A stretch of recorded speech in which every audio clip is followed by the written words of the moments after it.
So NZXT is refreshing their all-in-one line, and the Z63 we're looking at today ups the ante by offering the latest Asetek pump design, built-in Hue Plus RGB control, and a fully customizable 60mm graphic pump top. It also features a new price tag, so we're gonna check it out and see what's cracking. Yikes. You ready? Let's go!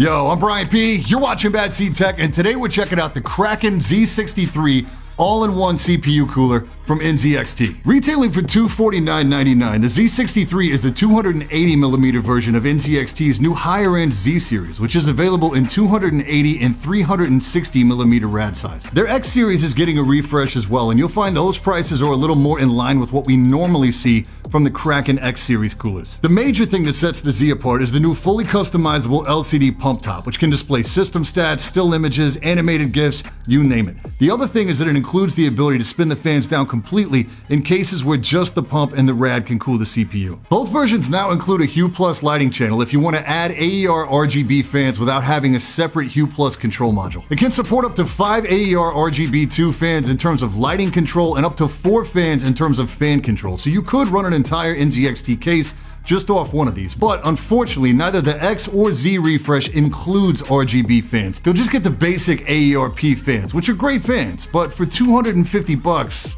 it's a little rough. The pump internals have been revised to Asetek's new Gen 7 design, offering better cooling and acoustics than the previous Gen 5 design. At this point, the concept and installation of AIO should be nothing new, and there's nothing really surprising here in terms of installation. This will fit pretty much everything out right now. Like everything NZXT, this whole thing is powered by CAM software, which again, if you haven't seen it in a long time, it's really come a long way. I run it all day, every day on 2 of my systems. I never have any issues with it at all. It may look like in the footage that these hoses are pushing against the RAM, but there's no pressure here at all. They're just tucked in there neatly. In the event that you need to position the hoses in a different way, the software allows you to rotate the entire display 90 degrees. I always like to point out too that if you're installing one of these, you will need a free USB 2 header on your motherboard to make use of this, but you won't need any kind of RGB header to control any aspects of the screen or if you're gonna add any NZXT RGB fans. The screen here is an absolute beast. Not only is it bright enough to still look really good behind any of the smoked glass, but it's incredibly flexible in how you can configure it, and it's perfectly aligned.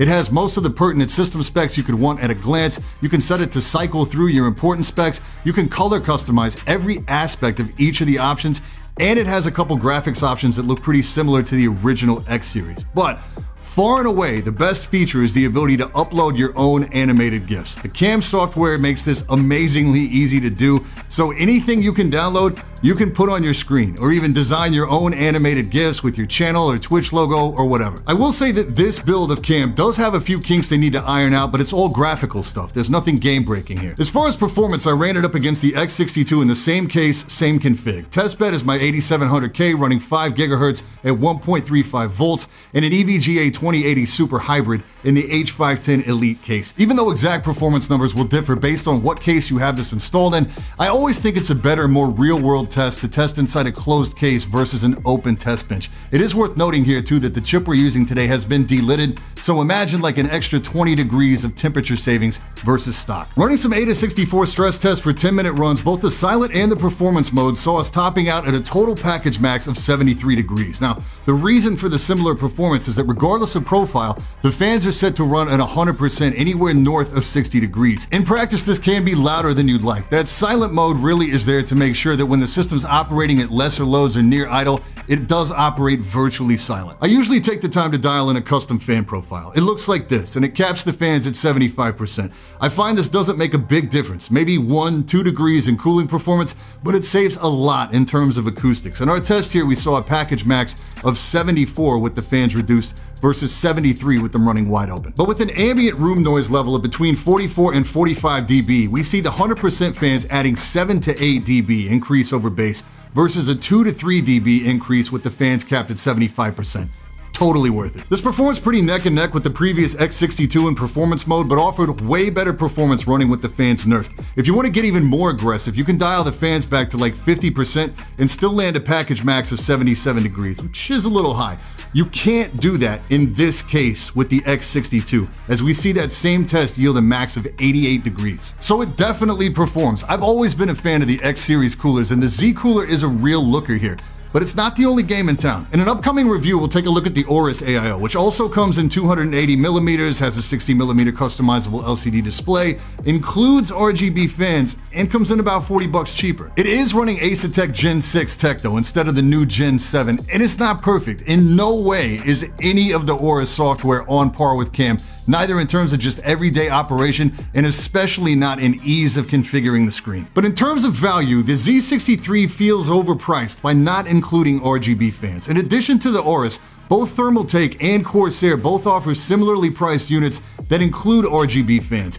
Adding AER RGB2 fans to this setup will cost you around another $60 plus tax. I can kind of see both sides of it here, because if you've already invested in their RGB fans, you don't want to be taxed for them again, but seeing as how the performance is virtually identical with the new X Series refresh and the Z Series seems to be about purely an aesthetic add, that $100 price delta feels like a lot. The Z63 is a great looking unit. It installs easy, it performs like a beast, and the animated GIF option is way too fun, but you're sure paying a premium for it. If you have the pockets though, it might be the most compelling all-in-one out there right now. As always, links for everything we talked about today down in the description. Any questions, hit me in the comments or drop by the Discord. And that's it for this time. I'm Brian P. Thanks so much for watching. Don't forget to hit that like button, hit that sub button, and until next time, stay up.